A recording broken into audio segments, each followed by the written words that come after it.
நாம பார்க்க போகிற படம் லவர். குட் நைட் மணிகண்டன் ஹீரோவாக நடித்துள்ள படம் லவர். இந்த படத்தை புதுமுக இயக்குனர் பிரபுராம் வியாஸ் இயக்கியிருக்கின்றார். ட்ரைலர் வெளியான போது இப்படத்திற்கு ரசிகர்கள் மீது அதீத எதிர்பார்ப்பு எழுந்தது. இந்த நிலையில ரசிகர்களின் எதிர்பார்ப்பு இப்படம் பூர்த்தி செய்ததா இல்லையா என்பதை விமர்சனத்தில் தெரிந்து கொள்ளலாம். தனது காதலியை கைக்குள் வைத்திருக்க வேண்டும் என்று நினைக்கும் காதலன், அவனால் பல பிரச்சனைகளை சந்திக்கும் காதலி, இறுதியில் சேர்ந்தார்களா? இவர்களின் காதல் என்ன ஆனது? இதுவே லவர் படத்தின் முன்கதை சுருக்கம். இன்றைய தலைமுறையினரிடையே அதிகம் பிரபலமான ஒரு வார்த்தை டாக்ஸிக் ரிலேஷன்ஷிப். காதல் என்ற பெயரில் மனித தன்மையை இல்லாத விஷயங்களையும் சகஜமானதாக மாற்றி வைத்து அந்த உறவில் இருப்பதற்கு பெயர்தான் டாக்ஸிக் ரிலேஷன்ஷிப். அப்படி பல இலசுகள் அல்லல்படும் இந்த டாக்ஸிக் ரிலேஷன்ஷிப்பில் தான் காதலும் காதலியும் இருக்கின்றனர். இதனால் கொஞ்ச நாள் சந்தோஷமாக போய்கொண்டிருக்கும் அவர்களின் வாழ்க்கையும் நரகமாக மாறுகின்றது. குறிப்பாக நாயகிக்கு அதன் தாக்கம் பெரிதாக இருக்கின்றது. ஒவ்வொரு முறையும் இதுதான் கடைசி முறை, இது பிறகு மாறிவிடுகிறேன் என்று சத்தியம் செய்யும் கதாநாயகன் ஒவ்வொரு முறையும் ஒரே தப்பை தொடர்ந்து செய்து கொண்டிருக்கின்றனர். இதனால் காதலை முடித்துக்கொள்ளலாம் என முடிவு செய்கிறார் கதாநாயகி.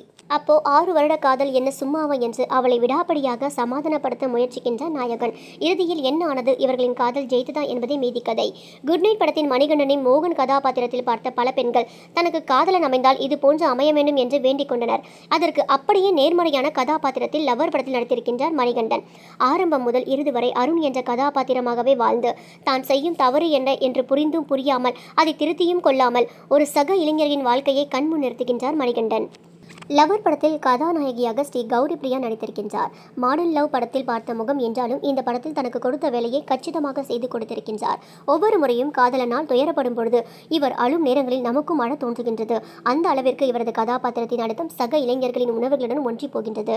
தமிழ் சினிமாவில் பல ஆண்டுகளாக காதல் என்ற பெயரில் கொஞ்சம் கூட நம்ப முடியாத, வாழ்வில் நடைபெறாத விஷயங்களை நியாயப்படுத்தி வைத்திருக்கின்றோம். அதையெல்லாம் உடைத்து விசிறியெறிக்கும் வகையில் உள்ளது லவர் படம். உதாரணத்திற்கு, மணிகண்டன் ஒரு காட்சியில் உங்கள் காதலிக்கு ஏன் இவ்வளவு சுதந்திரம் கொடுக்கிறீர்கள் என்று கேட்க, அதற்கு ஒருவர் அவளுக்கு சுதந்திரம் கொடுக்க நான் யார்? அவளது சுதந்திரம் அவளுடையது, என்னுடைய சுதந்திரம் என்னுடையது என்று கூறுவார். இந்த ஒரு காட்சியை போதும் பெரும்பாலான இளசுகள் தங்களது காதலியை பற்றி மனதில் என்ன மாதிரியான பிம்பத்தை வைத்திருக்கிறார்கள் என்று தெரிந்து கொள்ள. போதைப் பொருள் உபயோகிப்பது தவறு என பொறுப்பு துறப்பு வாக்கியத்தை உபயோகித்திருந்தாலும் இந்த படத்தில் மது, சிகரெட், போதைப் பொருள் பழக்கத்தின் உபயோகம் அதிகமாகவே உள்ளது. ஐடியில் வேலை பார்ப்பவர்கள் இப்படித்தான் செய்வார்கள் என்று தவறான படப்பிடிப்புகளுடன் இருக்கும் விஷயங்களை மட்டும் கொஞ்சம் தவிர்த்திருக்கலாம்.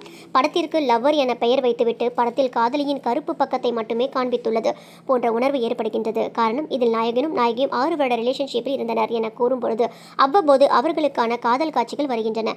இதை ஒரு 10 நிமிட பிளாஷ்பேக்காக வைத்திருக்கலாம் என தோன்றுகின்றது. ஆனால் இது படத்தின் பெரிய குறையாக தெரியவில்லை.